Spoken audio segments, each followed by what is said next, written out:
If you don't, if you won't, then the same incredible terror that's menacing me will strike at you! Look out, he's reaching down! To get well.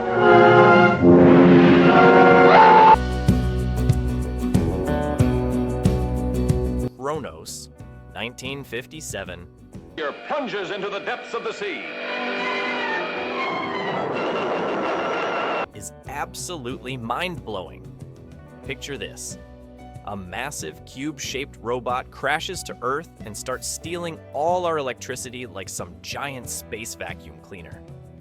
The special effects might look kind of funny now, but back then, this was super scary stuff. I watched this with my dad last weekend, and we couldn't stop talking about how creative it was. The best part? When they try to stop the robot with an atomic bomb, but it just makes it stronger. There's this amazing scene where Kronos walks through power lines, and you can see all the electricity jumping around. The way they filmed it, with all these cool lighting effects, still looks pretty awesome today. What was it? Where did it come from? Picture in years. It came from out. It came from outer space, 1953. Changed movies forever because it was one of the first 3D sci-fi films. These bizarre one-eyed aliens crash their spaceship in the Arizona desert and start copying humans to blend in. But here's the cool twist. They're not evil at all. They just want to fix their ship and go home. The way they filmed the desert makes everything look super hot and scary. And whenever the aliens move around, they leave this amazing sparkly trail behind them. I love how the movie shows us that just because something looks different or scary doesn't mean it's bad. The 3D effects must have been incredible back then. Imagine seeing those sparkly alien trails coming right at you. Hey everyone, quick question. If you could meet any friendly alien from any old movie, which one would you pick? Tell me in the comments below.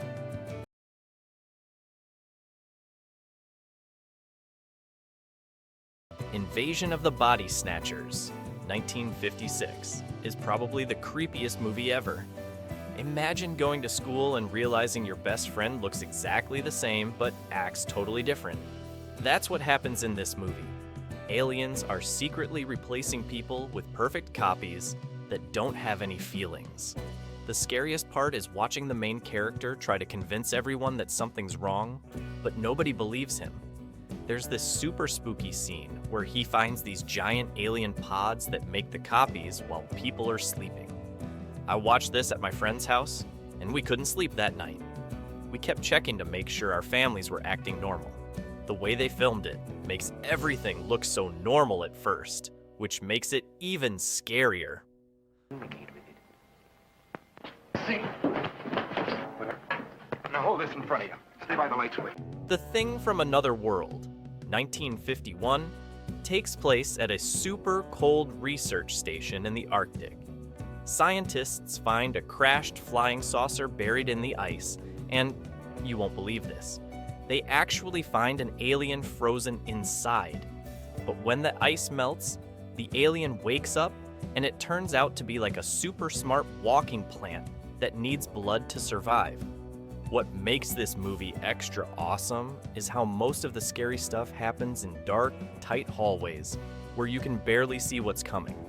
The team has to figure out how to stop this creature before it can make more like itself. My favorite part is when they realize electricity might be its weakness. The lights start flickering and everyone's on edge. Don't forget to hit that subscribe button if you're loving these classic sci-fi stories. Charming character in The Robot, able to produce on order 10 tons of lead or a sling. Forbidden Planet, 1956, is like nothing you've ever seen. It's basically Shakespeare in space, but way cooler. A spaceship crew lands on this amazing planet with invisible monsters, a super smart robot named Robbie, and a mysterious scientist who knows way too much. The whole movie is filled with these incredible rainbow-colored special effects that still look awesome today. There's this giant underground alien city that will make your jaw drop. and Robbie the robot is the friendliest robot ever. He can make anything you want, including food and clothes. But the real mystery is what happened to all the other humans who used to live on the planet. The answer involves invisible monsters created by your own brain. How crazy is that? Looks like they're gonna come out of that gully pretty soon. Get away from them. That explains why communication is cut. The War of the Worlds, 1953, shows what happens when super advanced Martians decide to take over Earth. These alien ships look like giant flying manta rays with heat rays that can melt anything they touch. The way they float around, making this weird humming sound, is super creepy. The best part is when all our most powerful weapons, even atomic bombs, don't work against their force fields. I love how they show cities being destroyed. They used real footage of World War II mixed with the alien attacks. There's this amazing scene where the hero and his girlfriend are trapped in a farmhouse while the aliens search outside. The way those alien eyes peek through the windows still gives me goosebumps every time I watch it. Moscow are key targets. The whole world is under attack. Well, our fleet is circling your globe. Earth vs. the Flying Saucers, 1956, has some of the coolest flying saucer scenes ever. These aliens come to Earth and say they want to talk, but really they're planning to take over. The spaceships spin around and make this awesome whooshing sound that became super famous.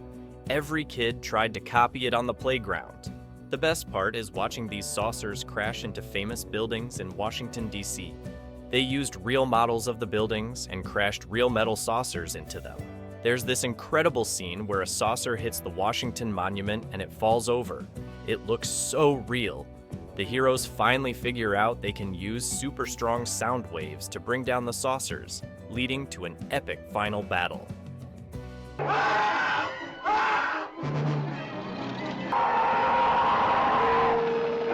20 Million Miles to Earth, 1957, is all about this tiny alien creature that grows super fast and gets bigger every day.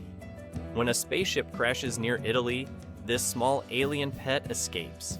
The cool part is watching it grow from the size of a lizard to being as tall as a building. The special effects were done by Ray Harryhausen, who made the creature move so realistically you can see every muscle and scale moving.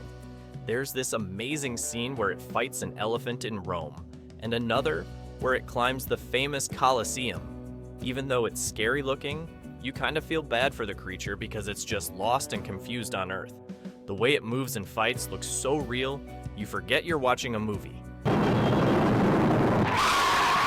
They can melt and fuse parts of the caverns, explode them. Attack of the Crab Monsters, 1957, is super weird and fun.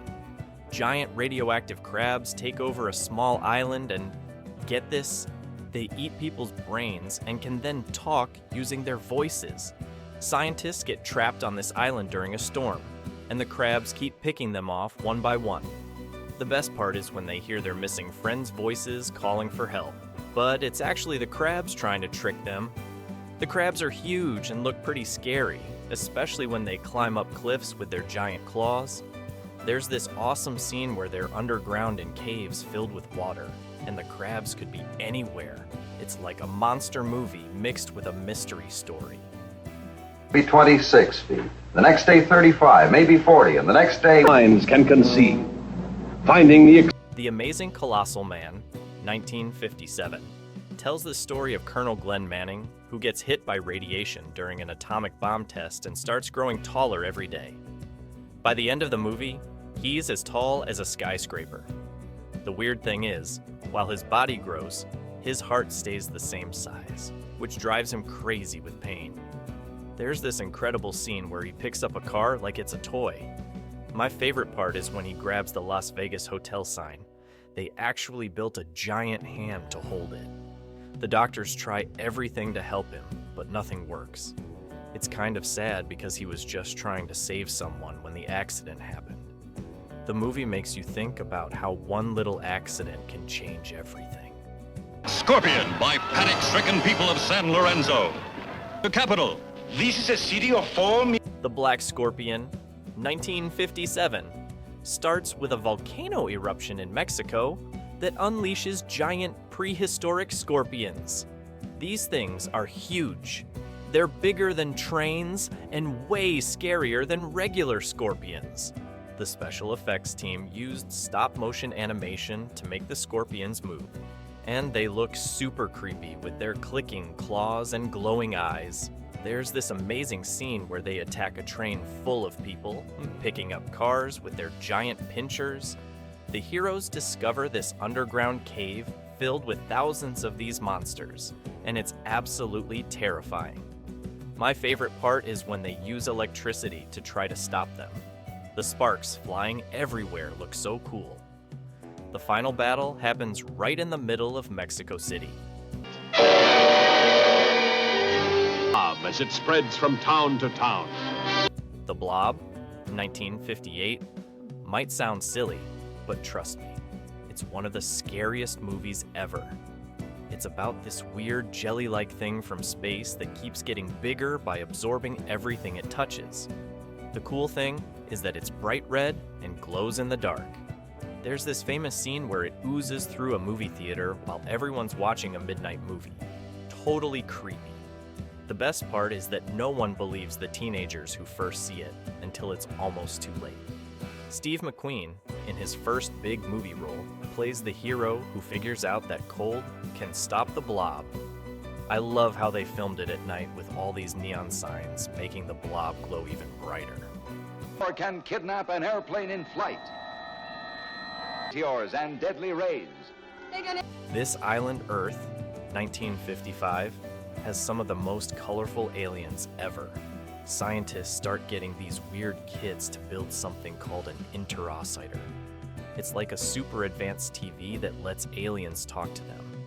The aliens have huge foreheads and white hair, and their spaceships are these amazing flying wings with rainbow trails.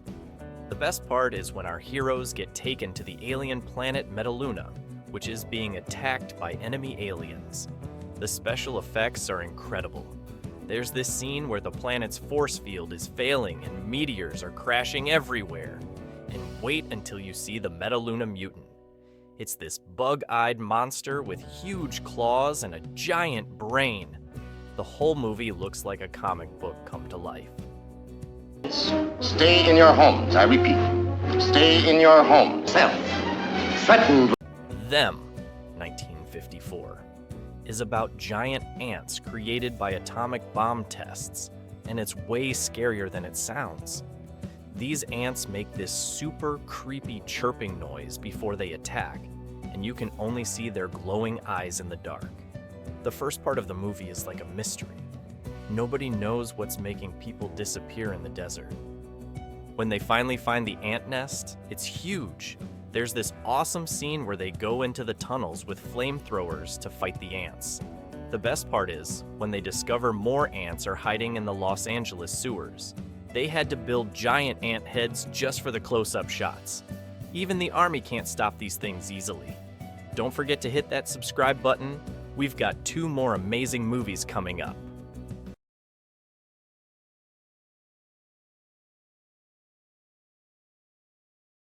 The Beast from 20,000 Fathoms, 1953, is about a dinosaur that wakes up from frozen ice because of atomic testing. And boy, is it angry. This huge monster starts swimming down the coast, destroying everything in its path. The special effects were done by Ray Harryhausen again, and the dinosaur looks so real when it's stomping through city streets. There's this incredible scene where it attacks a lighthouse, and another where it trashes a roller coaster at an amusement park.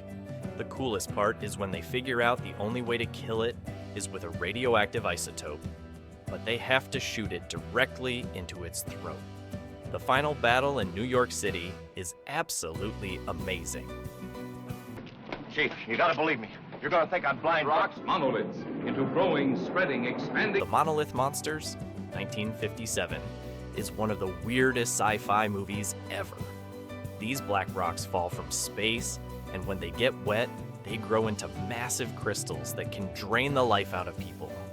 The rocks keep growing and growing until they're taller than buildings. What makes it super cool is that the monsters aren't aliens or creatures. they're just growing crystals. There's this awesome scene where a whole town gets destroyed by these giant black towers that keep getting bigger in the rain. The heroes have to race against time to figure out how to stop them before they spread across the whole country. My favorite part is when they discover salt water makes the crystals explode. Ship in Washington. The Army has taken every precaution to meet any emergency which may develop. The Day the Earth Stood Still.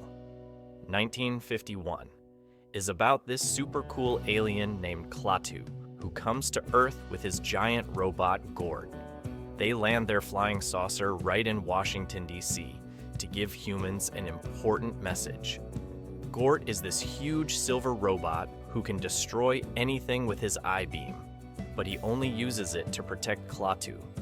There's this awesome scene where Klaatu escapes from the hospital and lives with normal people to learn about humans. The coolest part is when Gort wakes up and starts walking down the street, everyone runs away screaming. The movie has this famous phrase, Klaatu Barada Nikto, that stops Gort from destroying Earth. My favorite part is seeing how Klaatu discovers that humans aren't all bad, just scared of things they don't understand. That transformed a tiny insect into the 100-foot spike. Tarantula, 1955, shows what happens when scientists try to make animals grow bigger to solve world hunger. And boy, does it go wrong. A giant tarantula escapes from a lab and starts terrorizing a small desert town. This spider is as big as a house, and you can see every hair on its legs. The scenes where it sneaks up on people are super scary because you see its shadow getting bigger and bigger behind them.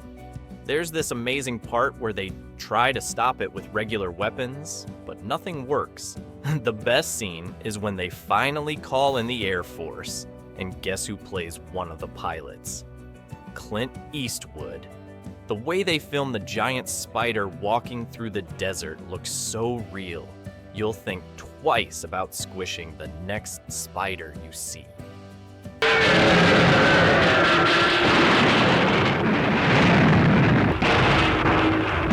Godzilla Raids, again, 1955, was the second ever Godzilla movie.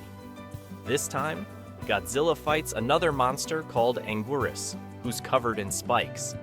It's the first time we got to see two giant monsters battle each other, and it's awesome. They crash through buildings like they're made of cardboard and roll around fighting in the middle of Osaka. The best part is when they take their fight into the ocean, and you can see their spines cutting through the water like giant sharks. My favorite scene is when they use flares to try and confuse Godzilla, and the whole sky lights up red. The special effects might look old now, but imagine seeing this in 1955. People must have thought it was the coolest thing ever. Oh, Keith, you've killed all the others just to save. Target Earth, 1954, starts super creepy. A woman wakes up and finds Chicago completely empty. No people anywhere. Then these robot invaders show up walking through the empty streets. The robots look kinda clunky, but that makes them even scarier because they never stop coming. A small group of survivors has to figure out how to stop them while hiding in abandoned buildings. There's this great scene where they discover the robots are being controlled from space.